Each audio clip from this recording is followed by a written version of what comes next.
un festival sulla fotografia dedicato ai giovani protagonisti ogni giorno nel nostro agire amministrativo. Un festival della fotografia dedicato ai giovani, si chiama YAP, Young Artist Photo Festival, e animerà a Montebelluna dal 25 ottobre al 30 novembre. La fotografia scende in strada e la città si trasforma in un grande laboratorio creativo dove ragazzi e ragazze potranno esporre, imparare, confrontarsi e relazionarsi.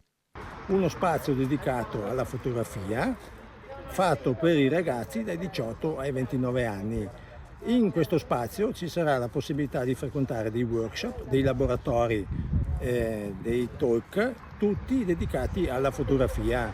Troverete il programma sul sito o in Instagram. Questa è l'idea di Daniele Macca, Marco Guerra e Andrea Pellizzer. Un mese di mostre con giovani talenti, scuole e artisti affermati, workshop e talk gratuiti che trasformeranno il MEVE, il Memoriale Veneto della Grande Guerra.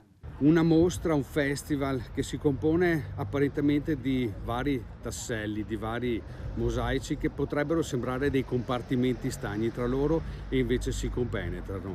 Una celebrazione di una delle arti più affascinanti dell'umanità, con un occhio di riguardo ai più deboli e con delle riflessioni anche molto profonde sul disagio giovanile.